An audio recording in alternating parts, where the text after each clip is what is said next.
Et bien bonjour à tous, j'espère que vous allez bien. On se retrouve aujourd'hui pour une vidéo très spéciale où je vais vous transmettre l'entièreté du message de Vegapunk, et cela depuis le chapitre 1113 jusqu'au dernier chapitre, le 1121. J'espère que cette vidéo va vous plaire, si c'est le cas mettez un Gomu Gomu no pouce bleu, et c'est parti, sans plus attendre, voici le message complet de Vegapunk. Cette diffusion va très clairement relier les habitants du monde entier. Je suis fier de ce lien, mais partager de telles connaissances est un lourd fardeau. Est-ce que tout le monde m'entend? 1, 2.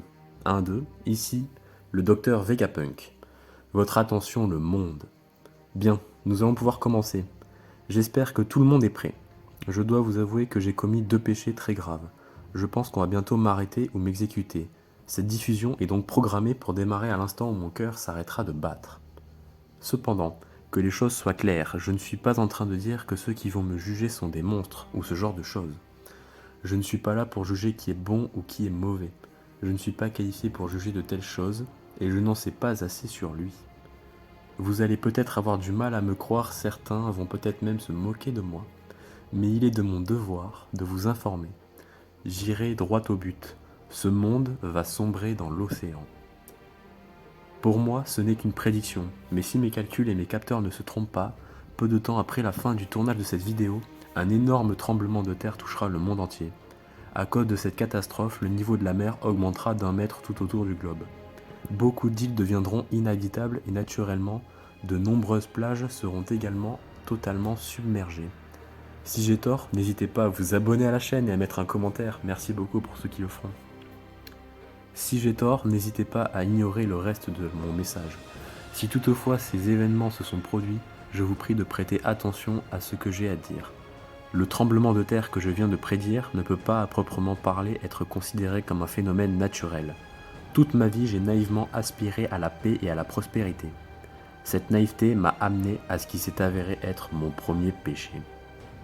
J'étais obnubilé par mon rêve de développer une source d'énergie éternelle, déterminé à conduire le monde vers un avenir plus grand et plus radieux. Mais j'ai fini par voler trop près du soleil. Prenons les choses dans l'ordre. Pour commencer, où va le monde? Il faut d'abord se pencher sur le passé et plus précisément sur ce qui s'est passé il y a 900 ans en arrière. Une période d'un siècle que la plupart des gens considèrent comme une partie vierge de notre histoire. Ce siècle est connu sous le nom de siècle oublié, car toutes les informations le concernant ont été soit effacées, soit perdues, ce qui est vrai en grande partie. Mais il existe une dernière clé qui permet de déverrouiller quelques bribes et échos de l'époque. Je parle des poneglyphes. Ces pierres solitaires placées dans divers endroits calmes et tranquilles à travers le monde, une fois décodées, le texte qui est inscrit est notre seul et unique moyen d'appréhender ce passé inconnu. Malheureusement, toute tentative de déchiffrage des poneglyphes est considérée comme tabou par le gouvernement mondial. Et c'est ce qui nous amène à mon deuxième péché. J'ai trahi le gouvernement et j'ai étudié cette époque interdite.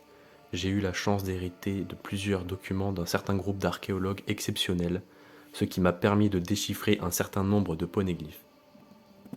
J'ai poursuivi mes recherches aussi loin que possible, et je ne le regrette pas. Après tout, l'histoire est un récit, mais en vérité, je ne connais qu'un petit fragment de cette histoire longue de 100 ans. Ce ne serait pas juste de vous laisser avec des spéculations sans fondement, je me limiterai donc aux faits tels que je les connais.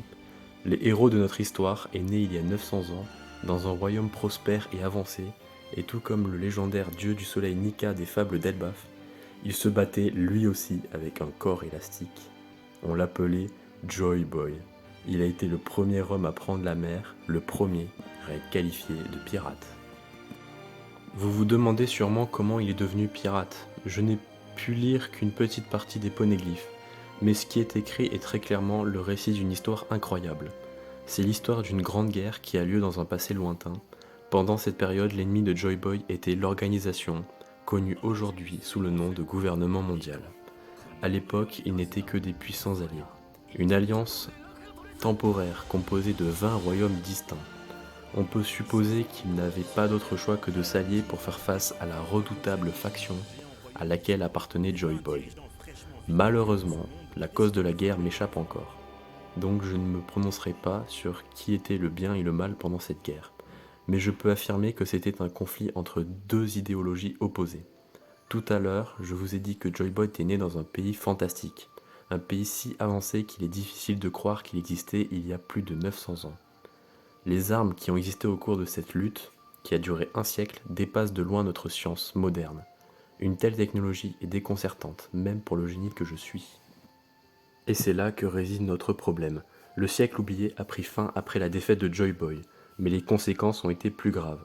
Les conséquences de cet ancien conflit ont marqué notre monde et ses cicatrices n'ont jamais été refermées. Nous savons tous qu'il peut être difficile de voyager d'île en île. Mais ce n'était pas le cas il y a 1000 ans. Une gigantesque catastrophe écologique s'est produite pendant le siècle oublié et l'ancien monde a été englouti par l'océan. Nous vivons aujourd'hui au sommet des vestiges, des fragments continentaux des masses terrestres qui existaient autrefois. Le monde d'il y a un millénaire repose invisible au fond de l'océan. Je sais qu'il est difficile de me croire sur parole, mais il y avait vraiment de multiples et vastes continents à l'époque. Cette évolution du monde permet d'expliquer comment un siècle d'histoire a pu être censuré. Cela semble presque impossible, mais tout devient logique quand on prend en compte la conclusion incontestable que toutes les données confirment. En l'espace d'un siècle, le niveau moyen de la mer s'est élevé de 200 mètres. La question se pose donc, comment et pourquoi un tel événement s'est-il produit ? Naturellement, votre premier réflexe est de penser qu'il s'agit d'une catastrophe naturelle. Mais je peux affirmer que ce n'est pas le cas. C'était une calamité causée par l'homme. Si cette catastrophe était d'origine naturelle, il y aurait des archives indiquant des signes avant-coureurs plusieurs siècles auparavant. Après tout, on parle d'un siècle qui a gravement modifié notre monde.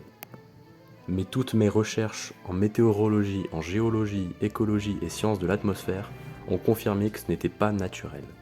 Il est impossible qu'un changement aussi radical se produise spontanément en l'espace de 100 ans seulement, ce qui veut dire que la cause est ailleurs. Mes soupçons ont été confirmés il y a quelques jours lorsque j'ai analysé le niveau actuel des mers dans le monde. Ce sera difficile à accepter, mais cette catastrophe survenue il y a 800 ans a été causée par une technologie d'armement antique, capable de faire sombrer le monde, et cette même puissance de feu existe manifestement toujours, et ne demande qu'à être utilisée à nouveau.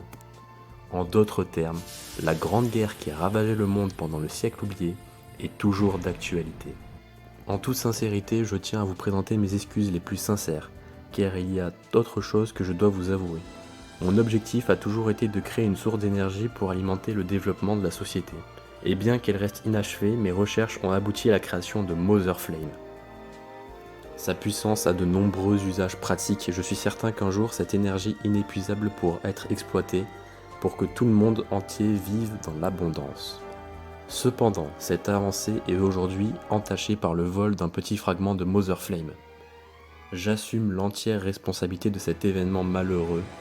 2 semaines après le vol du fragment de Mother Flame, on a observé une intense lueur émanant au-dessus du royaume de Lulusia. J'ai appris plus tard que le pays tout entier avait mystérieusement disparu sans laisser de traces. Très vite, mes appareils ont enregistré les tremblements de terre que j'ai mentionnés plus tôt. C'est peut-être ma fierté de scientifique qui parle, j'étais sûr d'une chose, seul le Mother Flame peut fournir l'immense énergie nécessaire pour provoquer cette tragédie.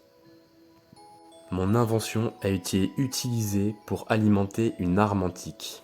Les motifs et les origines des auteurs restent pour moi un mystère, mais en fin de compte, tout se résume à une vérité dure à avaler. Je suis complice de ce massacre. Je ne peux pas exprimer à quel point je regrette d'avoir joué un rôle dans cette affaire. Je suis vraiment désolé. Mais ça prouve que ma théorie est plausible. La catastrophe qui a inondé le monde a été provoquée par l'homme. Il existait autrefois 3 puissantes armes antiques. On raconte que Joy Boy a tenté de s'assurer qu'elles seraient transmises aux générations futures. La question se pose donc, pourquoi ? Le monde n'a-t-il pas assez sombré ? Cette ambiguïté fait qu'il est compliqué de désigner un camp comme bon et l'autre mauvais. Mais le jour des réponses approche. Considérez ceci comme un avertissement. Quand ce jour viendra, tout le monde craindra la notion d'un monde englouti. Le siècle oublié reste une énigme, mais il y a des gens qui savent ce qui s'est passé dans son intégralité. Je fais référence aux anciens membres de l'équipage du roi des pirates. Je suis sûr qu'ils connaissaient toute cette histoire oubliée. Alors pourquoi auraient-ils disparu sans rien dire à personne ? Pourquoi n'ont-ils pas agi ? Je me rends compte que j'ai été assez vague sur ce point, mais je ne peux rien dire de plus, ce ne serait que de la pure spéculation. J'ai un dernier message à faire passer. Il s'adresse à ceux d'entre vous qui sont dispersés dans le monde entier, à ceux qui portent la lettre D dans leur nom. Parmi vous, ceux et leur nom était rien de ce genre, c'est pourquoi cette chose qui est transmise de génération en génération, on pourrait la qualifier de volonté, et à ceux qui ont souffert à cause de cela, je ne peux prier que ma voix vous atteigne. Un jour, quelqu'un m'a dit « Les voix du passé t'appellent ». L'histoire est écrite par les vainqueurs et les paroles des vaincus sont généralement noyées dans un océan profond et sombre. Cela dit, leur vérité peut toujours être révélée si les opprimés les portent sur leur dos et l'endurent. Pour ma part, je m'en remets au monde. Mon message, je prie pour qu'il soit transmis dans son intégralité. Je suis conscient qu'il serait stupide de faire aveuglément confiance à un récit unilatéral d'une guerre de 900 ans. Mais je pense que nous devrions être en mesure d'enquêter et de découvrir le passé de toutes les perspectives possibles. J'aurais aimé avoir le plus de temps, mais il y a ceux qu'on ne peut plus arrêter. Il y a 25 ans, le pirate Goldie Roger réalisait l'exploit de faire le tour du monde. Ils ont dû entendre les voix du passé à partir de la source la plus pure possible. Je suis persuadé que vous êtes tous arrivés à la même conclusion à ce stade, et je pense que c'est ce qui déterminera la manière dont les choses se dérouleront à l'avenir.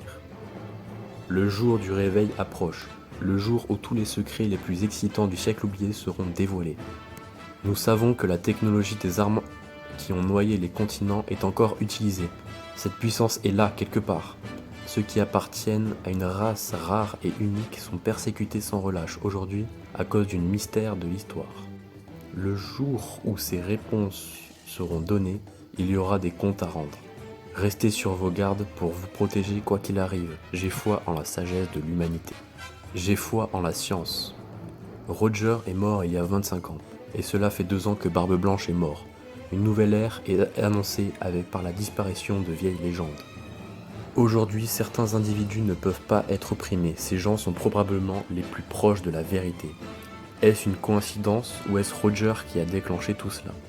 Malheureusement, il n'y a aucune garantie pour qu'il soit retrouvé par la personne que Joy Boy attend.